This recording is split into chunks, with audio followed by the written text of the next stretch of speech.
네, 수고하겠습니다.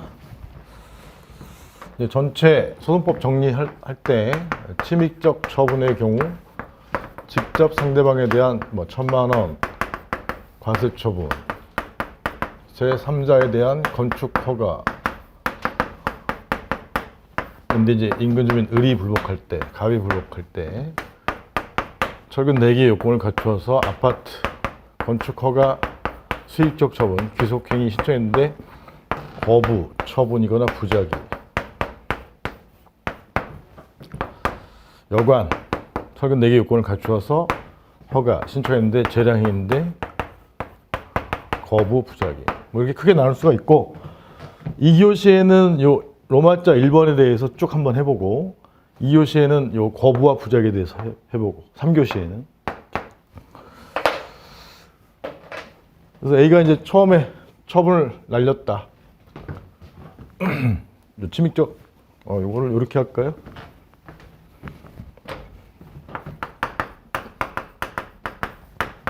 삼자 허가에 대해서 인근 주민 갑.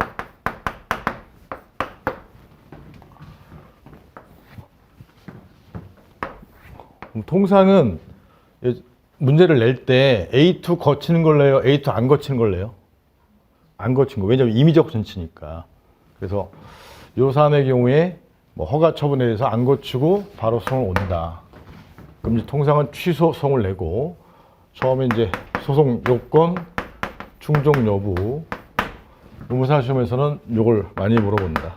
그래서 요걸 물어볼 때 의리 제기한 취소 소송은 적법한가 이렇게 물어본다. 또는 을은 취소 소송을 제기할 수 있는가 이렇게. 소송 요건을 물어보는 문제. 소송 요건 대원서 전기관. 그래서 제3자가 이제 소송을 제기했을 때 여기 요 두 번째 사안, 그럴 때 대상적격 2조랑 1호의 처분 등에서 공권력의 행사가 이제 침입적 처분. 이 사안의 경우에는 허가가 대상인 처분에 해당하는지. 그때 조문 써요, 안 써요? 2조랑 1호. 원래는 쓰고 법, 사실관계 포섭, 법 포섭이 이제 기본인데 이건 당연한 거니까 견해 대립이 없으니까 2조랑 1호를 쓸 필요가 없이 이 허가가 금지 해제 자유회복 강학상 허가로서 처분에 해당한다. 이 사안 포섭만 쓰면 된다. 로마자 2번에서 대상적격에서. 그 다음에 이제 원고적격 원고적격 몇 조죠? 12조 1문에 통설 판례 할 때 12조 1문이 원고적격 조문인데 법률상 이익이 있는 자, 그 법률상 이익이 있는 자, 그때 제3자가 소송을 제기할 때 쟁점이 되는 것이고, 경업자, 경원자, 인인소송의 경우, 특히 이제 요 인인소송이 기본이에요. 인인소송의 경우에 법리, 원고적격 판단 기준 써보세요. 요 사안이라고 생각하시고, 제3자 의리 취소송을 제기했을 때 로마자 3번의 목차, 인근주민 의뢰, 원고적격 충족 여부. 모르겠으면 빨리빨리 사안 찾아가지고 법리 쓰시고.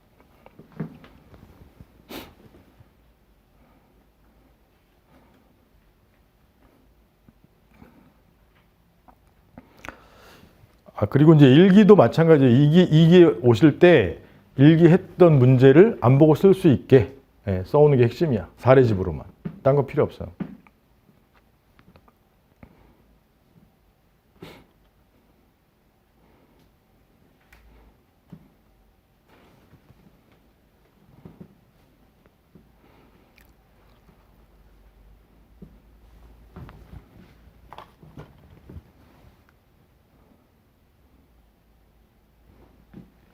처분의 근거관계법규가 공익뿐만 아니라 인근주민 의뢰 사익도 개구직 보호하고 있으면 원고적격이 인정된다. 이게 법리.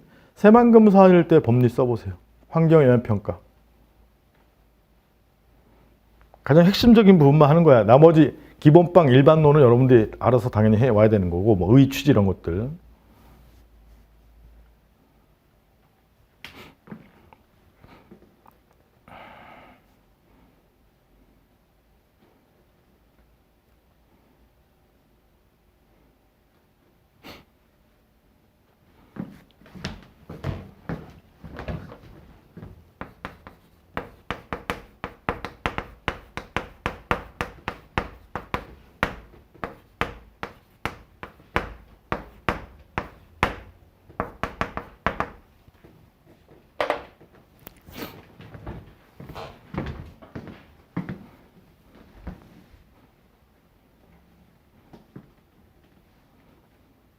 목차 페이지에서 딱 보고 원고 적격 1페이지에 문제 2번 3분의 2점이 이제 기본 문제인데 그게 뭐 경업자 소송이었잖아요. 거기 이제 쭉 가다 보면 법리가 나오잖아. 법리. 모르겠으면 거기 빨리 찾아갖고 쓰라고.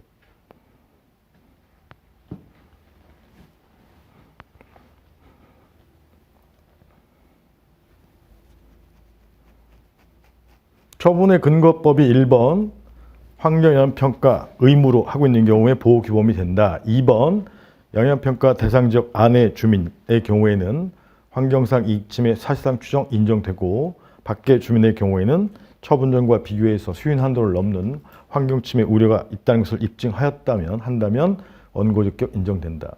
경업자, 경원자 두 개 써보세요. 법리. 가장 기본적인 답안 작성은 법리 사안의 경우, 법리 포섭. 이게 기본적인 목차야. 경업자의 경우, 경원자의 경우 법리 써보라는 거지. 모르겠으면 빨리 해당 부분 찾아갖고 딱 본 다음에 쓰고.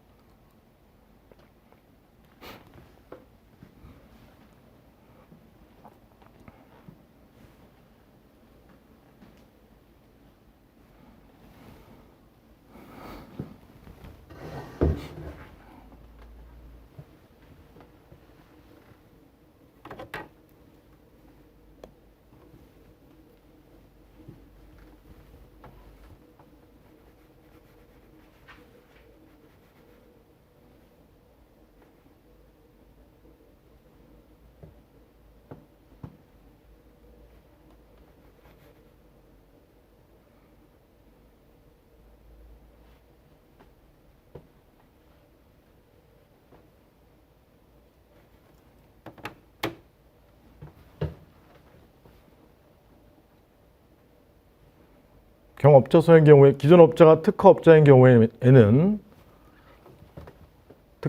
특허의 개념, 독점적 영업이익으로 보아서 법률상 이 원칙 인정, 예외적으로 장래 기대 이익, 현실적인 이익이 아닌 경우에는 부정한다. 그 다음에 허가업자인 경우에는 금지해지 자유의 회복이기 때문에 반사적 이익으로 보아서 원칙 부정하지만 예외적으로 거리 제한 규정이나 영업 허가 구역이 있는 경우에는 사익보호 규정이 있으므로 인정한다. 경원자소의 경우에는 제한된 수익적 처분을 해주는 것이기 때문에 일방에 대한 허가가 타방에 대한 불허가로 될 수밖에 없는 경우이므로 원칙 인정, 다만 협의의 소익도 쟁점이다. 그 다음 이제 12조 이문의 경우에 키워드가 뭐죠? 12조 이문, 협의의 소익. 12조 이문. 처분이 소멸된 것처럼 보인다. 소멸. 소멸이 처분의 집행 그 밖의 사유인데 그걸 유형화시키면 기, 원, 목, 실, 단, 변이다. 기간경과의 경우에 협의 소익이 문제되는 경우는 어느 경우죠? 가중처분이 법규명령 형식의 행정규칙에 있었을 경우, 특히 시행규칙 형식의 기준에 있었을 경우, 그 경우 9판례는 협의 소익을 부정하지만 전업체 판결, 통설은 인정한다. 바뀐 판례, 원고 써보세요. 기. 긍정설, 논거 써보라고. 그게 법리라고.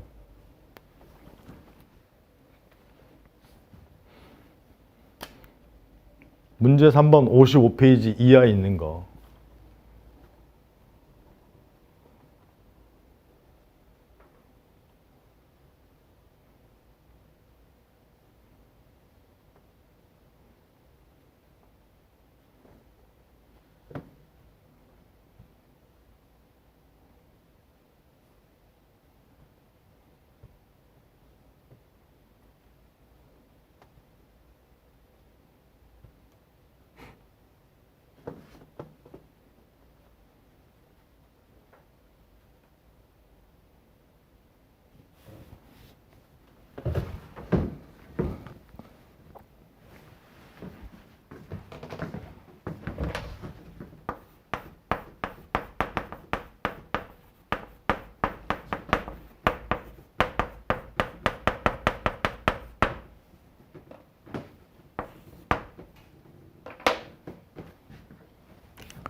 법적 성질을 행정적으로 보더라도 행정청에 대한 구속력이 있기 때문에 가중처벌할 것이 당연히 예상된다는 점. 두 번째는 후행처분을 다툰다 하더라도 후행처분, 가중처분이 내려질 위험이 있다는 점, 이중으로 노력과 비용을 들여야 한다는 점, 선행처분과 후행처분 사이에 상당 기간이 경과하면 증거절의 일실 등으로 국민에게 불편을 초래한다는 점 등등을 이유로 협의 수익을 인정한다. 원상회복 불가능 법리 써보세요. 협의 수익 법리.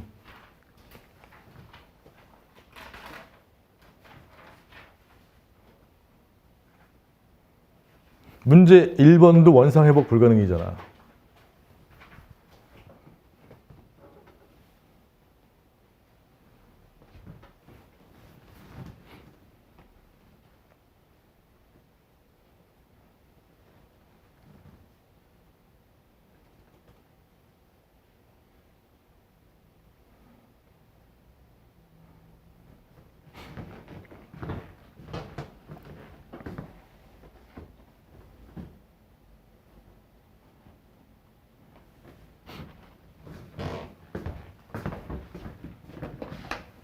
문제 1번 폐기행, 이제 막 시작된 폐기행위에 대해서 취소원 가면 집행 부정지이기 때문에 폐기행위가 완료되면 원상회복이 불가능할 경우 원칙 소익이 없다. 그래서 그 경우에 소익을 인정받으려면 뭘 신청하죠? 집행 정지를 신청해서 정지 결정을 받아 놓으면 폐기행위 완료를 막아 소익이 인정될 수 있다. 예외적으로 이제 부수적 이익이 있는 경우는 이제 안 했어요. 그럴 경우에는 협의 수익이 있는 것이고, 그다음에 보다 실효적인 구제수단이 있는 경우 했는데 판례 법리 써보세요.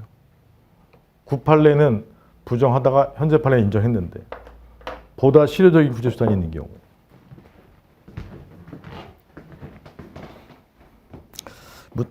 목차 페이지 2페이지의 문제 3-3이죠. 3-3.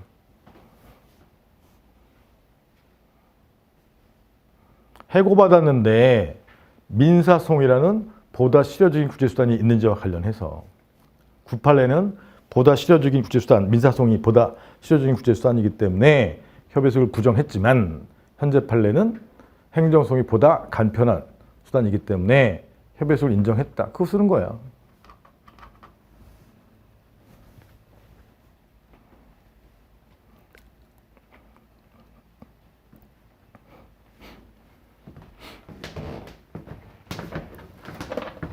이건 복습 문제를 풀었죠. 단.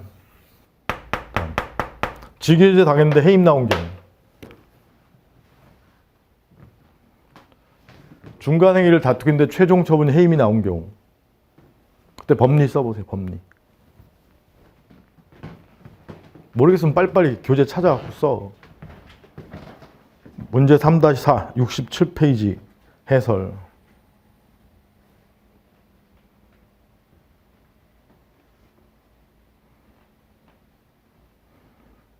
그동안 풀어봤던 사례들이 머리에 쭉 떠올라야 돼.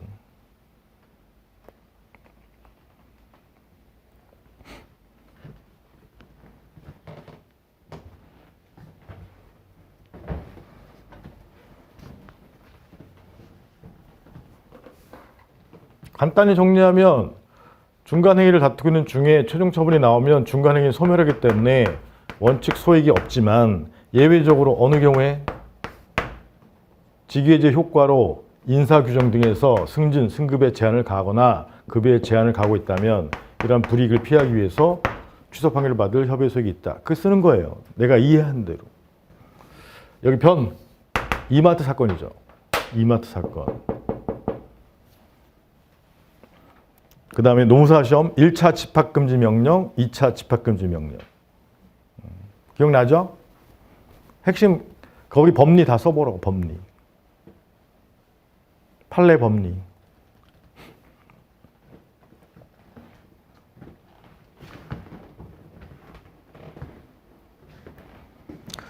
문제 3-5 70페이지 해설 쓰라는 이게 법리.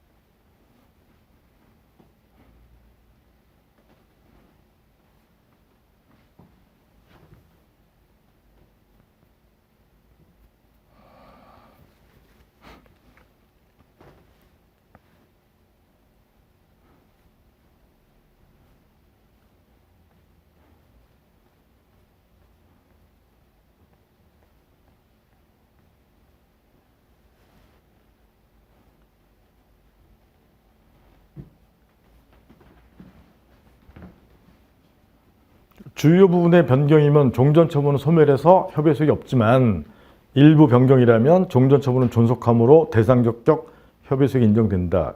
그 사례는 이제 일부 변경이었죠. 일부 변경. 기간만 늘린 것이기 때문에 종전처분은 존속하고 종전처분에 대해서 취소 판결을 받을 소익이 있다. 이거 쓰는 거죠. 그 다음에 이제 대원소 원고적격 다음에 이제 피고적격 조문이 13조인데 피고적격 특별한 규정이 없는 한 13조 1항에 처분청을 피고로 한다. 이제 처분청이 누구인지가 문제되는 경우가 두 문자가 위합지야. 위합지. 그 중에 이제 내부 위임의 경우가 시험에 나왔었죠. 내부 위임. 내부 위임에 관한 법리 써보세요. 피고적격. 51페이지, 아니, 52페이지에 있죠.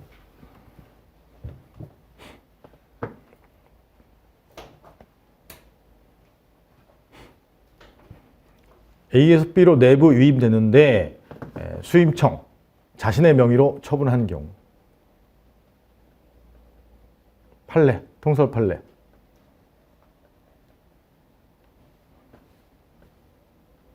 즉 13조의 처분청의 의미에 대한 거죠. 처분청의 의미. 권한 있는 행정청이야? 현실적으로 처분한 행정청이야?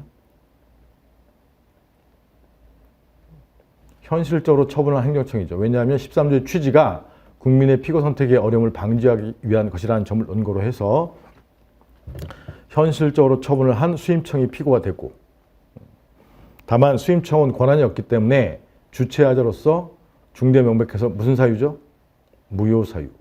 거기까지 딱 정리가 돼 있어야 돼. 위 합은 뭐죠? 합. 합의제행정청의 경우 원칙 합의제행정청 자체가 피고되는 것이지만 중노위원장, 예외적으로 짱이 피고되는. 다만 중노위원장이 피고되는 것은 처음에 처분이 구제명령 이런 것이었을 경우이고 이행강제금 거기에 해당하지 않다. 이행강제금 했던 거 기억나요? 피청구인적격으로 거기에 해당하지 않으니까 그때는 중앙노동위원회가 합의제행정청으로서 피청구인이 된다. 피청구인 적격에서 받던 거예요. 지는 뭐죠? 지방의회. 지방의회 자체가 행정청으로서 지방의 의원 등에 대한 처분에 대해서 제명 등에 대해서 행정청이 된다. 이런 내용이고. 대원소 전취주의. 전취주의 몇 조예요? 빨리빨리 나와야지. 전취주의 18조. 임전을 내요? 필전을 내요? 필전을 내지. 필전, 세공도 18조 1항 단서 다만 다른 법률을 낸다면 다른 법률. 세공도 다른 법률. 세공도 기출문제. 제가 만들어 놓은 문제 공무원인데 심판 30일 내에 가야 되는데 30일이 지나서 각하 재개를 했어야 되는 사안이지만 변경 재개를 한 경우, 파면 대신 해임을 한 경우, 그 다음에 소송 갈 때 전취 요건 충족 여부. 판례 법리 써보세요. 판례.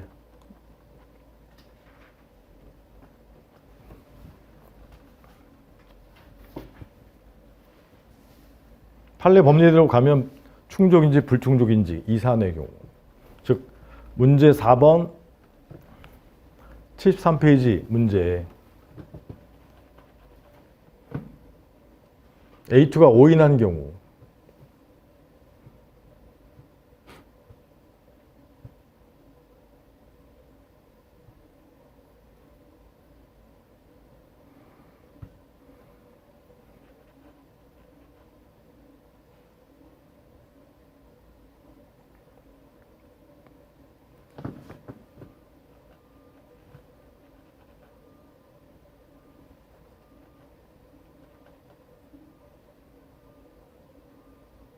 판례 법리 누구 기준설이죠? 청구인 기준설. 청구인 기준설에 의하면 부적법한 심판 청구 이어서 원래 각하를 했어야 되는 것이니까 필전 불충족으로 본다. 이게 판례 법리잖아요. 다시 말하면 18조 1항 단서에 다른 법률 공무원법이 있는데 그 경우에 판례는 지금 그림상으로는 행정심판의 재결을 거쳤지만 재결을 거치지 않은 것으로 본다 이 말이에요. 이해가요? 누구 기준설이야 판례? 청구인 기준설. 청구인 기준설. 그래서 청구인 기준서를 택하면 필전 요건 불충족이 되니까 요 사례 문제의 경우에는 A2 기준설로 하면 자율적인 본안 심리의 기회를 가졌으므로 행정심판 재결을 거친 것으로 본다. 이 말. 여기 18조 1항 단서에 행정심판의 재결을 거쳤는지를 판단하는 기준이란 말이에요. 이해가요? 판례 누구 기준설? 청구인 기준설. 이 법을 해석하는 거란 말이에요. 해석. 계속 말씀드리지만. 그 다음에 심판을 거치게 되면 18조 다음에 19조를 둔 이유가 있어요. 심판을 거치게 되면 처분이 몇 개죠? 두 개. 둘 다 행정심판 재결 처분도 대상이 되니까 둘 다 대상으로 하면 판결의 모순이 나오기 때문에 하나로 제한할 필요가 있는데 원칙이 19조에 뭐죠? 19조 조문은 원처분주의다. 이 원처분주의. 원처분주의. 그러면 이게 일반법이니까 특별 개별법상의 예외적인 재결주의가 뭐라고? 감중. 특히 이제 노무사 시험과 관련된 것은 중노위의 재심 판정만이 대상이 된다. 근데 이제 최근에 일기에 배웠던 게 수용 재결이 있었고, 그 다음에 중앙토지수용위원회 이의 재결이 있었고, 그 다음에 소송 갈 때 구판례는 구토지수용법에 대해서 예외적인 재결주로 봤지만 현행 공토법에 대해서는 원처분주의다. 논거가 원인각이다. 각각 소송을 제기할 수 있다. 기억나요? 그게 85조 1항에 대한 내용이고 85조 2항이 이제 보증서 얘기란 말이에요. 여하튼 그렇고. 다시 19조는 원처분주의야 재결주의야? 원처분주의. 재결주의는 어디 있다고? 개별법에 감사원법, 노동법, 그 다음에 이제 논란이 있었던 게 구토지수용법, 현공토법 요거란 말이에요. 감중, 특중인데 마지막 중이 이제 논란이 있었다가 원처분주의로 본다. 뭔 말인지 아시겠어요?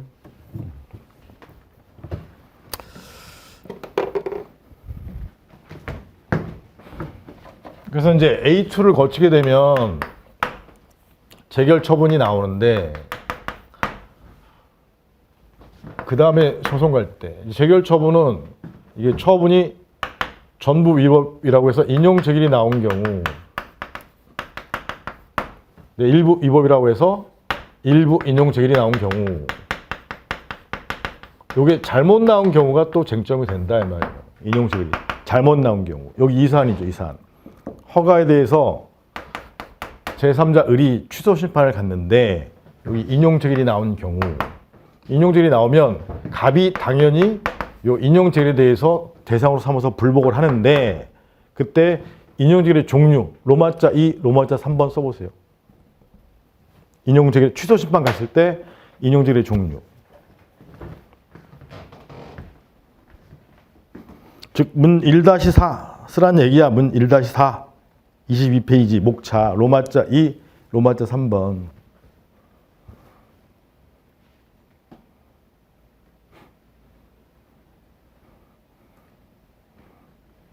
그건 심판법 43조 3항하고 관련되는 거죠. 로마자 2번 인용 재결이 무슨 재결인 경우? 청성 즉 취소 재결인 경우. 로마자 3번은 취소 명령 재결인 경우. 이해 가시겠어? 그때 쟁점들이 있다 이 말이에요. 그래서 로마자 2번에 취소 재결이면 갑은 당연히 취소 재결을 대상으로 하는데 이게 원처분주의니까 19조 본문에 적용이 있느냐 단서에 적용이 있느냐. 판례 무슨 설이죠? 단서설이에요. 단서설. 그러니까 19조 단서를 근거로 해서 취소 재결을 대상으로 해야 된다. 고유한 위법이 있을 때만. 그 다음에 로마자 3번에 취소 명령 재결의 경우에는 일단 취소 명령 재결이 삭제됐기 때문에 인정 여부에서 긍정서를 택하고 취소 명령 재결 상태에서는 갑에 대한 허가 취소되지 않았기 때문에 뒤에 2번 취소 처분이 나오면 무엇이 대상이 되느냐. 판례 써보세요. 판례. 쉽잖아 판례는.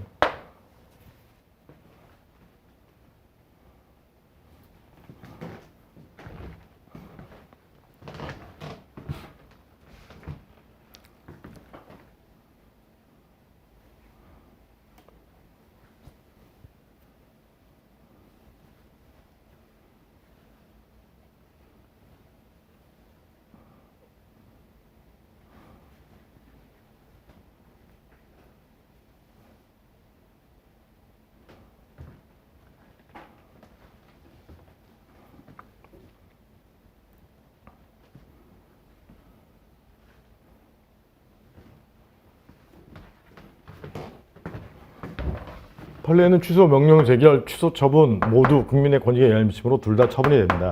이게 판례 입장인데 그렇게 되면 이 취소 명령 재결의 기속력과 충돌한 문제가 생겨요. 그래서 이제 취소 명령 재결설, 취소 처분설 이렇게 나오는 거죠. 그다음에 이제 일부 인용 재결 A2 가서 경하게 바뀌었다. 일부 인용 재결. A가 파면을 했는데 A2 갔더니 해임으로 바뀌었다. A가 과징금 2천을 날렸는데 A2 갔더니 1,000으로 바뀌었다. 그 다음에 이제 소송 갈 때. 그럼 얘는 원처분주예요? 재결주예요? 여기 그림. 이 그림 파면 1,000, 세금 1,000. 여기 해임 1,000으로 일부 인용 받은 다음에 소송 갈 때. 그림상으로는 처분이 두 개잖아요. 처분이 두 개니까 원처분주인지 재결주인지. 무슨 주의죠? 감중이 아니기 때문에 원처분주의이고, 그럼 19조 본문의 문제다, 본문. 19조 본문에 무엇을 원처분으로 볼지. 그럴 때 이제 일부 인용 재결도 다시 두 가지가 있죠. 두 가지 써보세요.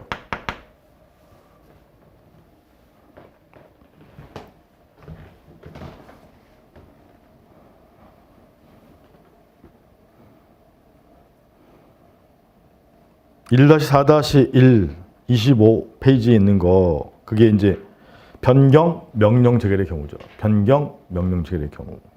그 다음에 그 다음 페이지 그 다음은 아니고 30페이지에 있는 게 변경 재결의 경우. 파면에서 해임을 A2가 날렸다. 그럼 이게 변경 재결이고, A에게 명령한 무슨 재결이죠? 변경 명령 재결. 변경 명령 재결이 있으면 뒤에 뭐가 나와야 돼요? A가 1,000으로 변경하는 후속 변경 처분이 나와야 된단 말이에요. 그래서 학설은 크게 변경 처분설, 판례 입장 변경된 원처분설. 여기는 변경 재결설, 변경된 원처분설. 변경된 원처분설 써보세요.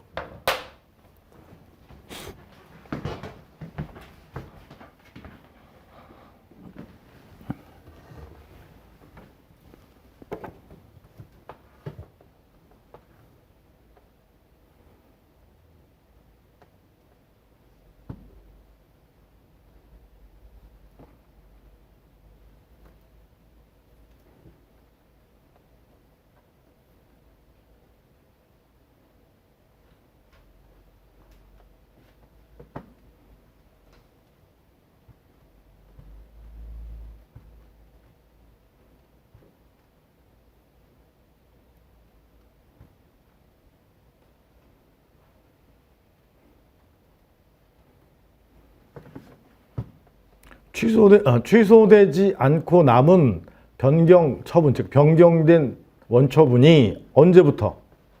당초부터 존재한다는 점을 논거로 변경된 원처분이 대상이다. 변경된 원처분.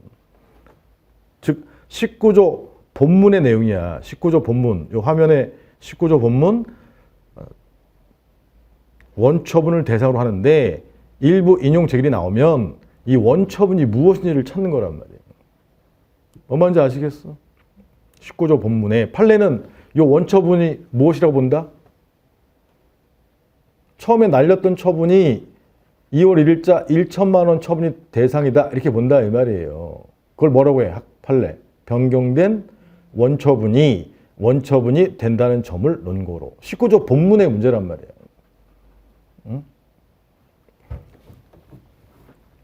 이해가요? 지금 19조와 관련된 얘기를 하는 거란 말이에요. 19조. 그래서 학설 이름이 변경된 원처분설이란 말이에요. 변경된 원처분설. 근데 주의할 점, A가 금전부가 처분을 A가 스스로 직권으로 1,000으로 고쳤어. 감액경정이죠. 감액경정. 감액경정의 경우에 판례 써보세요. 공무사 기출된 거잖아. 문 1-6 32페이지 감액경정. 지금 A2 가서 A2가 1,000으로 감액한 거 변경한 거 말고 요 A가 4월 1일 날 2천을 1000으로 직권으로 감액한 경우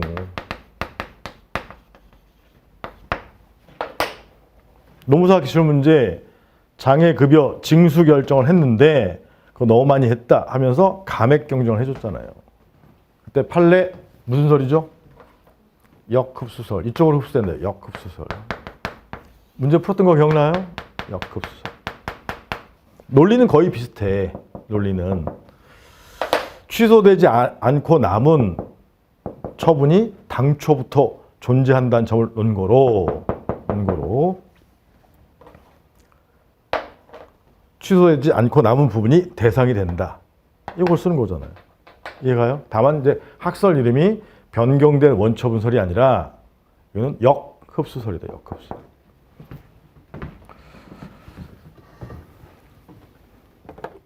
그건 19조의 문제예요. 2조랑 1호의 문제예요.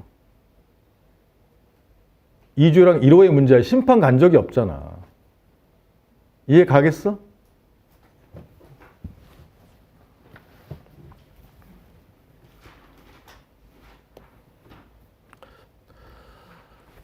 됐죠? 그 다음에 이제 대원서 전기, 기간 문제.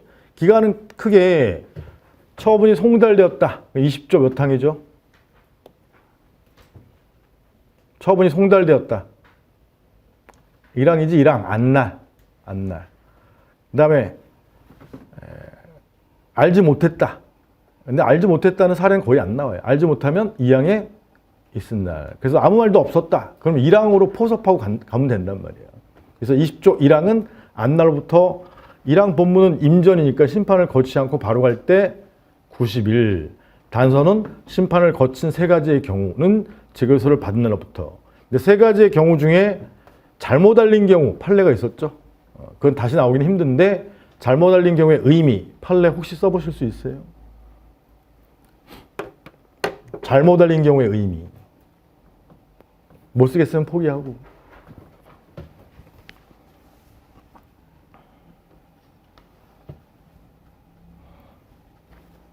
그 잘못 알린 경우의 의미가 그 1-6 32페이지에 17 논문 문제란 말이야.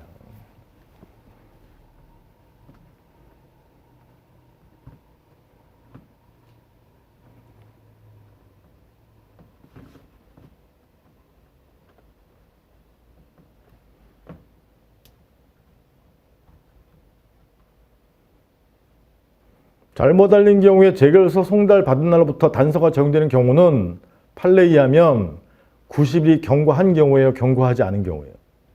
경과하지 않은 경우에 적용되는 것이고 역흡설에 의하면 이제 경과했으니까 90일이 경과한 경우에는 단서가 적용되지 않는다. 그게 결론이고 이제 논리는 행정청의 잘못 안내 때문에 기간이 연장된 것은 아니므로 이게 핵심 논거란 말이에요. 이해가죠? 그 다음에 1항과 2항을 같이 물어보는 거, 제소기간 문제되는 경우가 3고위고특이야. 3고위고특. 그 중에 3고를 낸 문제가 문제 5번에 1구 변시 77페이지에 있는 거 3고. 협회의 경우 3자의 경우. 고는 또 뭐죠? 고. 처분을 불특정 다수인에 대해서 하는 경우에는 무엇으로 하죠? 고시 공고 등으로 하는 경우. 고시 공고 등으로 하는 경우 판례, 원칙적인 판례 입장 써보세요.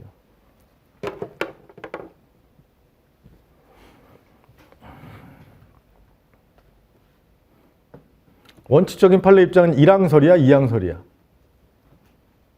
1항설이지? 1항설. 고시 공고일, 즉 효력 발생일을 안날로 볼 수 있다는 견해 1항설. 그 다음에 효력 발생일을 안날로 볼 수 없다. 2항설. 1항설, 2항설 지금 이 조문 중에 어디에 해당하느냐? 해석이란 말이야. 그중에 1항설 주된 판례 입장을 써보시라고. 법리. 판례가 법리라니까.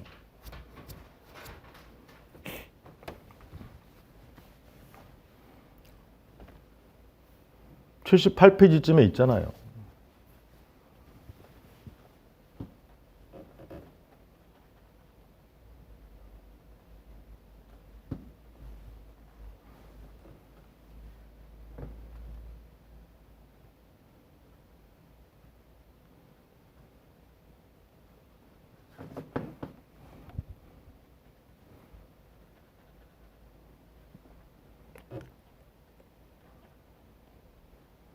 일항설은 고시 효력 발생을 안날로 볼 수 있다. 그거니까. 그럼 논거 2개. 불특정 다수인에 대한 처분의 경우에는 고시가 유효 적절한 수단이라는 점. 그러니까 알지. 그 다음에 행정법 관계의 조기 확정, 법률 관계의 안정성이 필요하다는 점. 그 2가지예요. 원칙적인 판례 입장이고 예외적인 판례는 개별 공시지가의 경우는 이튿날로 본다. 이항설에 놓는 거 고시 제도가 유효 적절하지 않다는 점. 국민의 권익구제가 더 중요하다는 점. 제가 안 보고 읊을 수 있는 이유가 뭐라고? 계속 반복했기 때문이야. 그리고 이건 내가 다 책을 내가 썼거든. 어디 페이지에 뭐가 있는지 다 알고 있단 말이야. 얘는 누구야? 내 자식이야, 자식.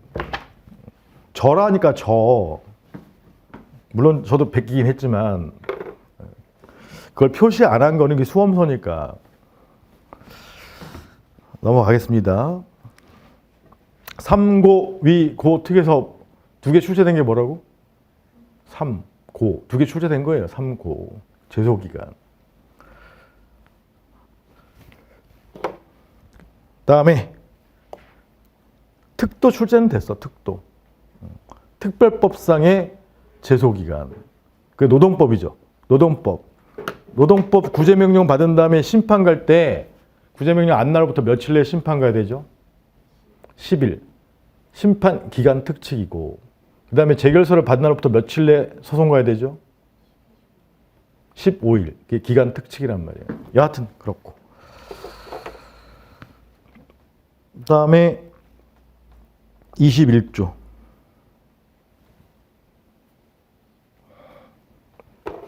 21조 소변경이죠. 소변경. 일기에 새로 배운 거. 소변경. 21374이죠.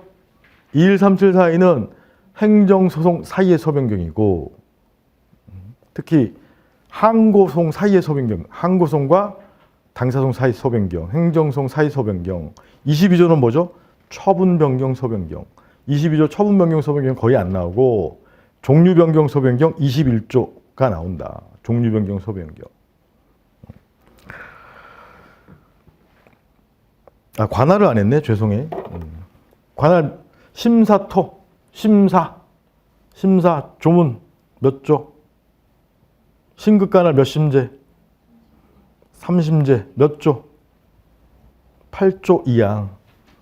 8조 2항에 행수법에 특별한 규정이 9조 10조가 있는데 9조 10조 없으면 일반법, 법원조직법. 법원조직법에 심사가 있다. 심사.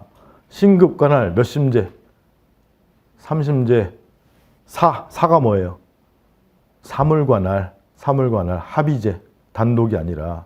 토지관할이 9조 1항이 일반 보통재판적 피고 소재지 관할 행정법원.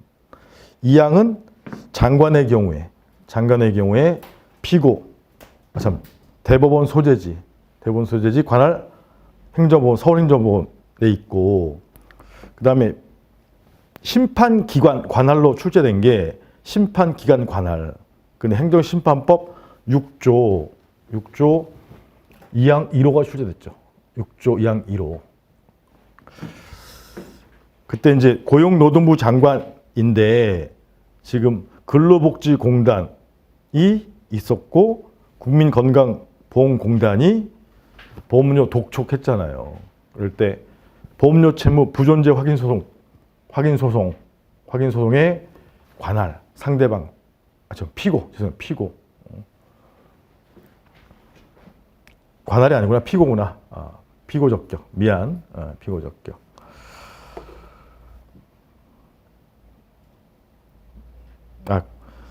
피청구인 적격 그것도 행정심판기관에 관할해서 중앙노동위원회 이행강제금에 대해서 행정심판기관 관할을 물어봤잖아요. 행정심판기관 관할. 그건 이제 6조 2항 1호에 심판법.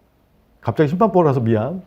6조 2항 1호에 장관이나 소속 행정청이면 중앙이잖아. 중앙행심위가 된다.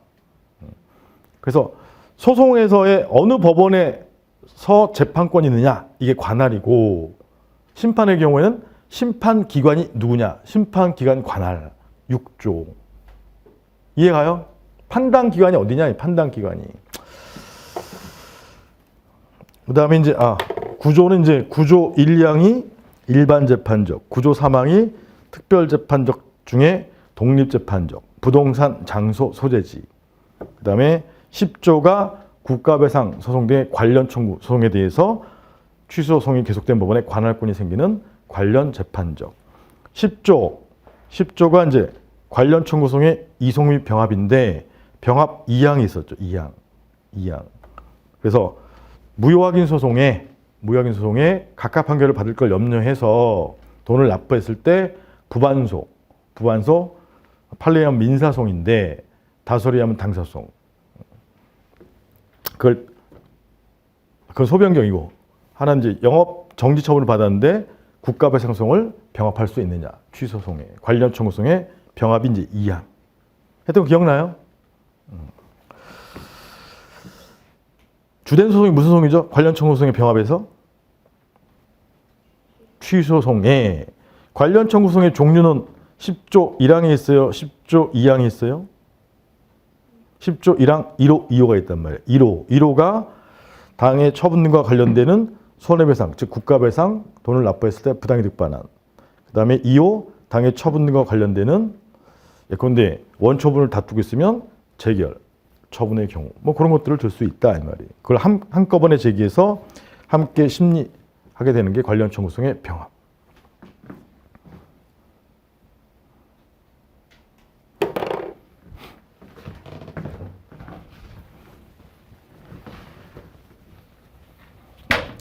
어느 경우가 됐든 침입적 처분이 됐든 거부 처분이 됐든 부작위가 됐든 이 처분이나 부작위 자체를 다툰 소송은 3조 1호의 무슨 소송이죠? 처분 또는 부작위 자체를 다툰 소송. 항고소송. 권력작용에 대항해서 이른 소송이다 이 말이에요. 항고소송. 근데 그로 인한 위법한 처분으로 인한 2천만 원 금전적 피해, 손해에 대한 소송은 무슨 소송이죠? 국가배상소송. 1,000만 원을 납부했으면 납부된 돈을 달래는 소송은 무슨 소송이죠? 부반소. 그래서 이 두 가지는 위법한 처분 때문에 발생 원인이 법률상 사실상 공통되는 관련 청구소송의 대표 선수예요. 이해하시겠지?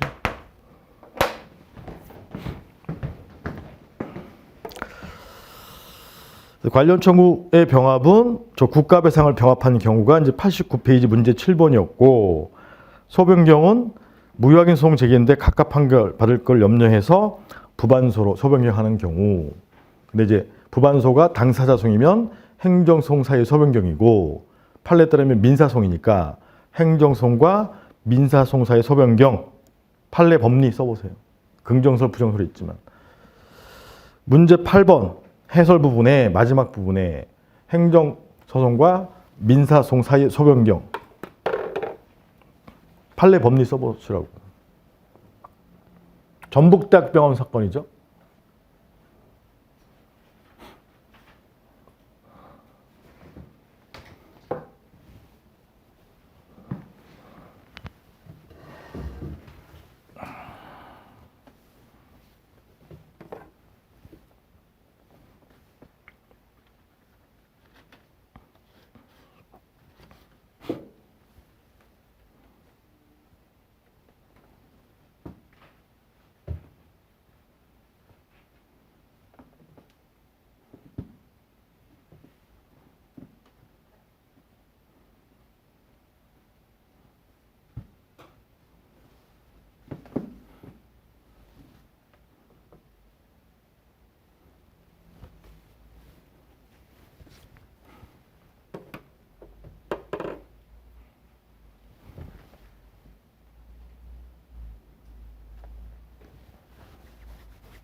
판례에 따르면 진료비 지급 거부는 처분이기 때문에 취소송을 제기했어야 되는데 민사송으로 전주 민사법원이 잘못 제기했었을 때 전주 민사법원에 취소송에 대한 관할권도 가지고 있으니까 소송 요건을 불충족한 것이 명백한 것이 아닌 이상 성명권을 행사해서 소명한 후 심리 재판해야 된다. 이게 판례 법리라고.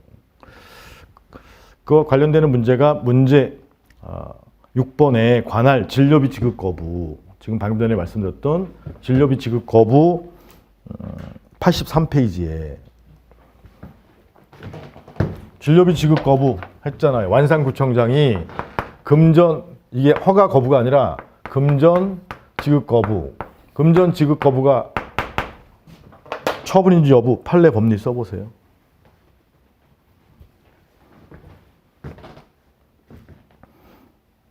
문제 6번 관할의 첫 번째 설문 83페이지에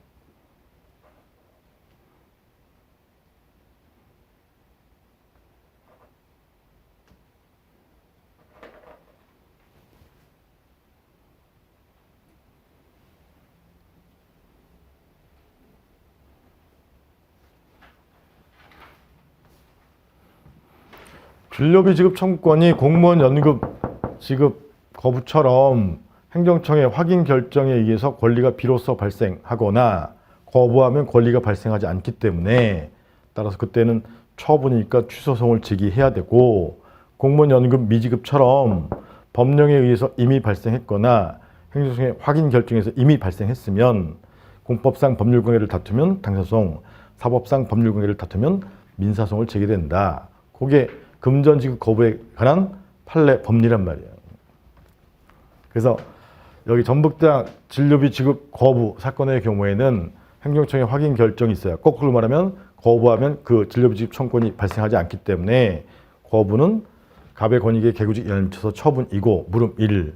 처분이라면 요 전주 민사법원에 관할권이 있느냐 심사토 한 결과 전주 민사법원에 지방에는 서울법원을 제외하고 민사법원이 대신하니까 중앙 민사 지방법원 민사본원 합의부가 대신한다 이 말이에요. 관할권이 있다. 그게 이제 문제 6번의 내용이고 그걸 응용한 게 문제 8-1의 소변경이잖아요. 소변경. 이해가? 거부한 김에 거부하는 김에 거부의 처분성 요건 써보세요. 거부의 처분성 요건. 3교시 하려고 했더니 안 되겠다. 같이. 거부의 처분성 요건.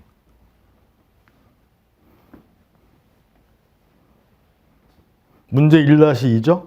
1-13페이지. 노조 설립신고 수리 거부 사안. 두 문자 뭐죠?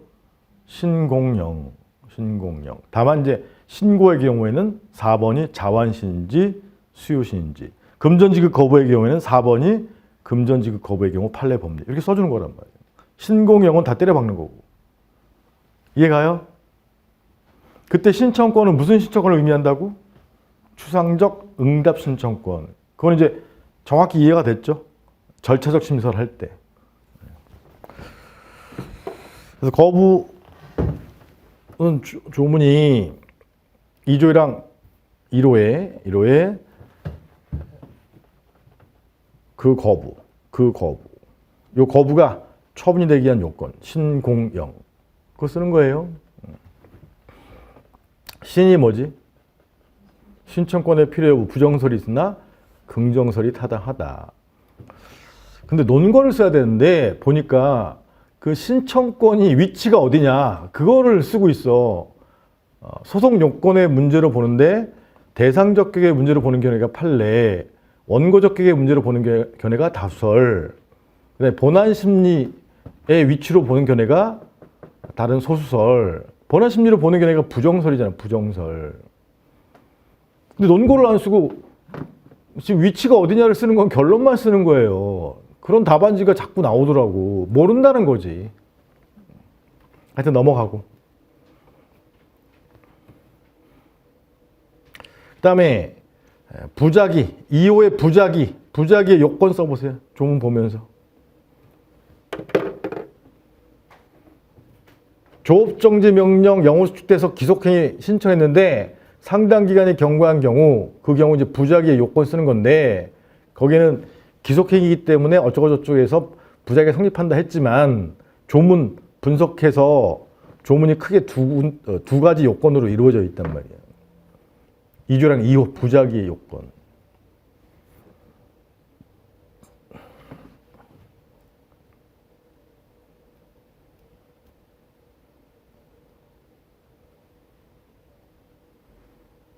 세 개로 쪼갤 수도 있지만 뭐 두 개로 쪼갤 수도 있고. 자, 부작위라 하면 그 다음에 첫 번째 요건이 뭐예요? 당사자의 신청. 신청과 관련해서 쓸 게 뭐야? 신청권의 필요 여부 부정설이 있으나 긍정설이 타당하다. 거부하고 똑같아요. 두 번째 요건이 뭐예요? 상당 기간 내에 일정한 처분을 해야 할 법률상 의무가 있을 것.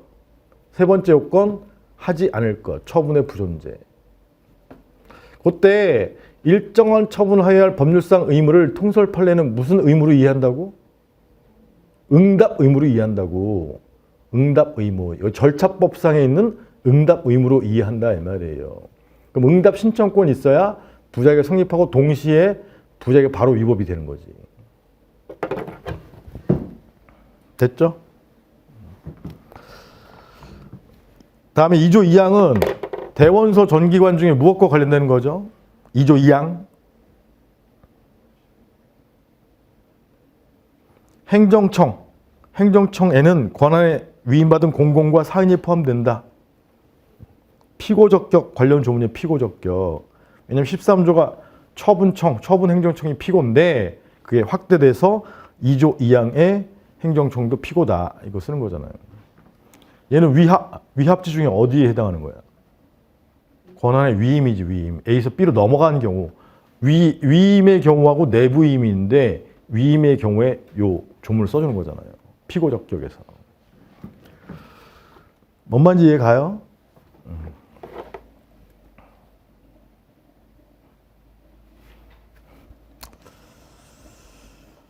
그 다음에 11조.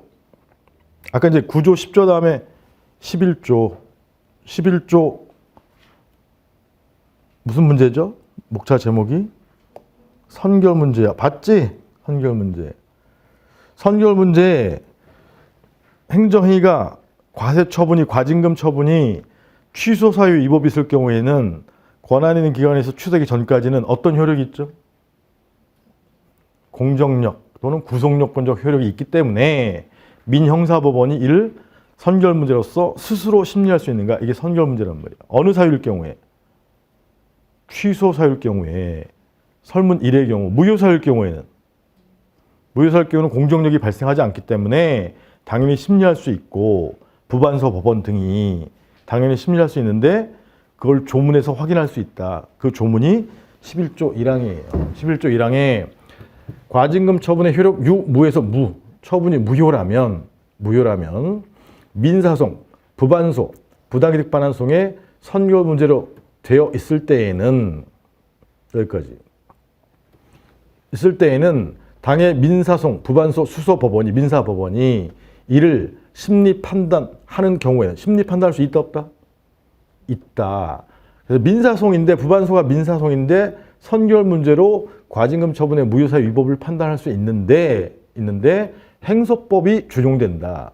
이런 내용이 11조 1항의 내용이고 선결 문제의 경우에는 행정위가 무효사유인 경우에 써주는 거라고. 본 김에 봤어요. 선결 문제는 저 무효확인 소송 쪽에 제가 사례 집에 배치해놨지. 얼추 다 한 것 같은데.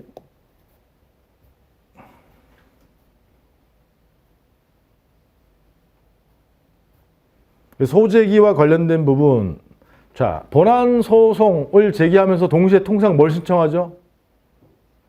가구제를 같이 신청하는 거야. 왜냐하면 본안 판결이 무의미하게 된 걸 방지하기 위해서, 즉 건물이 완공되는 거, 폐기가 완공되는 거를 막아야 되니까 통상 가구제 수단으로서 행소법의 특칙이 있는 게 뭐죠? 23조 2항 이하의 집행정지. 근데 거부나 부작위에 대해서는 판례 등에 따르면 집행정지로 임시허가를 받을 수 없으니까 임시허가를 받는 수단은 행소법, 특별법이 아닌 어느 법에 있어요? 일반법인 민사집행법. 아까 8조 2항의 민사집행법을 판례 준용할 수 있다 없다? 판례 긍정설이야 부정설이야? 부정설.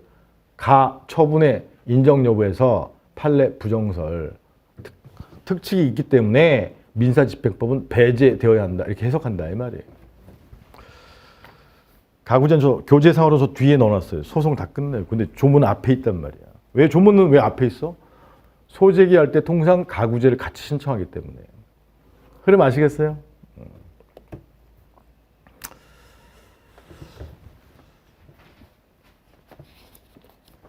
집행정지에서 핵심 쟁점 처계적 입원 획인공에서 요 처분 23조 2항의 처분과 관련된 쟁점 무엇이 대상이 됐을 때 거부가 대상이 됐을 때 집행정지할 실익이 있느냐 판례 법리 써보세요. 부정설인데 부정설. 조문 몇 조를 활용해야 돼? 23조 6항을 활용해야 된다고 6항을.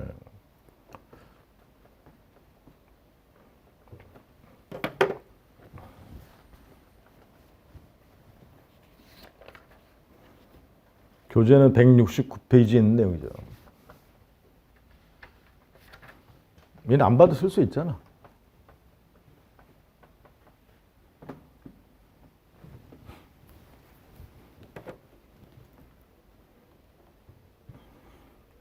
그래서 판례 원문을 보면 요 기속력을 먼저 써놨어요. 기속력. 그래서 23조 6항을 제한적으로 해석해서 1항만 준용하고 있고 2항은 준용하지 않아 재처분 의무가 인정될 수 없어 손해 발생 방지할 실익이 없다. 그걸 먼저 쓰고 그 다음에 집행정지 결정의 기속력은 29조 2항에 있는 거니까 형성력 장래를 향해서 거부 처분이 없어져서 신청 시의 상태로 돌아간데 불가함으로 이렇게 쓴 거지 판례는. 하여튼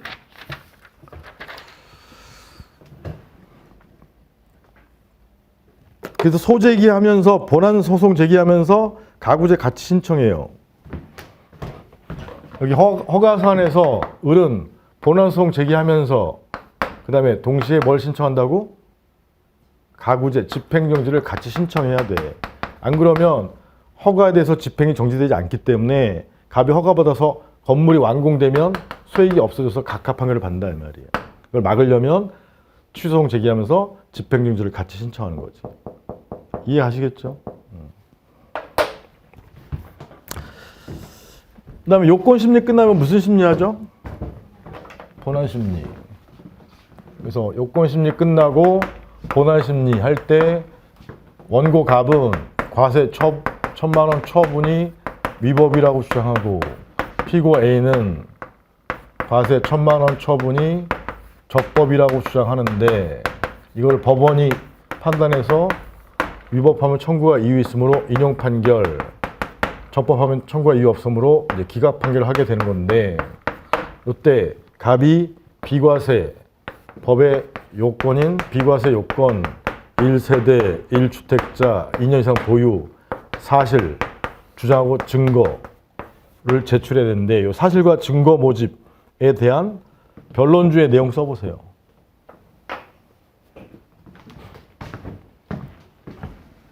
문제 10번 104페이지 해설 쓰란 얘기야.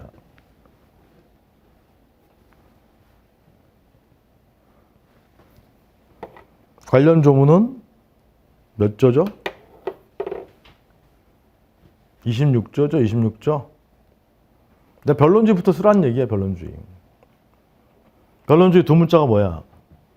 주자증. 근데 자는 안 나와 있으니까 증은 써줘야 되지. 주가 뭐예요?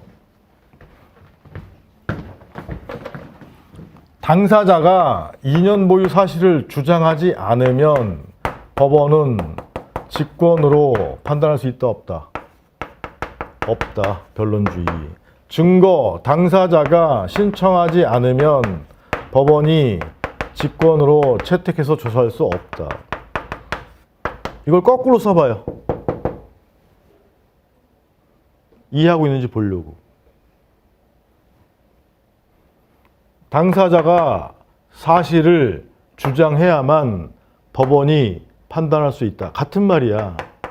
주장해야만. 여기는 당사자가 증거를 신청해야만 법원이 채택 조사할 수 있다. 이렇게 되는 거지. 그 다음에 26조의 의미, 통설 판례 보충적 직탐주의설, 판례 법리 써보세요.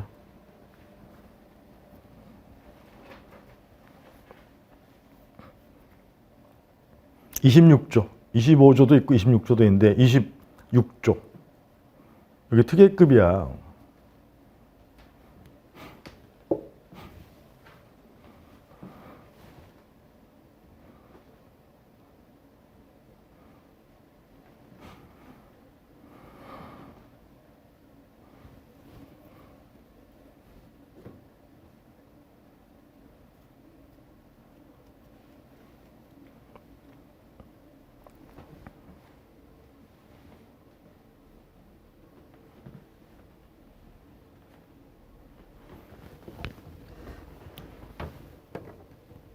판례에 필요하다고 인정할 때는을 논거로 보충적으로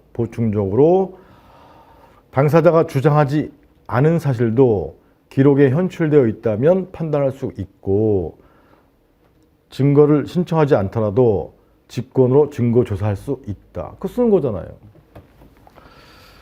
네, 무효확인 소송, 그 다음에 증명책임은 조문에 없죠. 증명책임 언제 문제되는 거죠? 사실은 주장했지만 존부가 미확정일 때, 2년 이상 보유 사실이 미확정일 때, 존부 미확정, 증명책임. 증명책임 법률요건 분류설 써보세요. 통설 판례 입장. 그것도 104페이지 설문 2에 대한 해설에 있는 거지.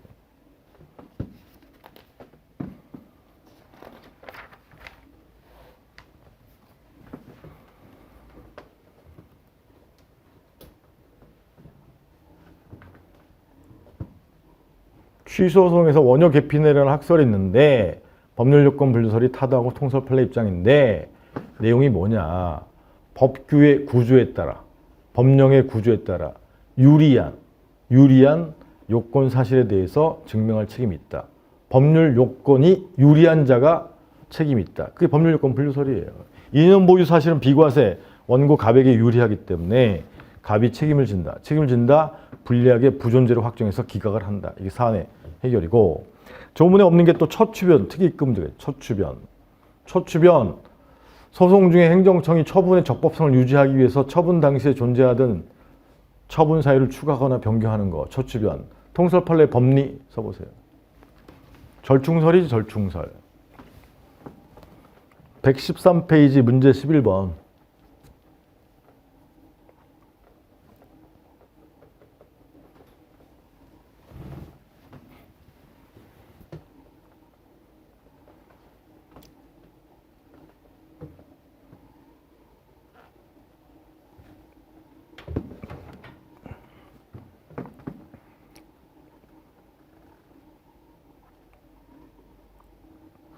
원고의 방어권 보장과 소송 경제의 조화를 논거로 하여 원고의 방어권을 침해하지 않는 한도 내에서 인정하는 견해, 이거 타당하며 통설 판례 입장이다. 근데 채점하다 보면 기본적 사실관계 동일한 한도에서 틀린 건 아닌데, 그 원고의 방어권을 침해하지 않는 기준이 기사동일 뿐이에요. 그래서 예외적 긍정설 또는 절충설의 내용은 원고의 방어권을 침해하지 않는 한도 내에서 라는 단어를 써야 맞는 거라고, 판례가 기사동이란 단어를 그걸 기준으로 제시할 뿐이지, 거기에 뭐 소송물 기준설, 기타 등등 여러 가지 견해가 있어요. 거기서 기본적 사실관계를 동일한 한도 내에서 이건 정확한 표현이 아니라고. 원고의 방어권을 침해하지 않는 한도 내에서. 그게 학설 이름이고 다만 판례에 의하면 기준이 기사동이다. 이렇게 논리가 전개되는 거지. 그래서 요건심리, 본안심리 다 끝났어요. 끝나면 뭐 하죠?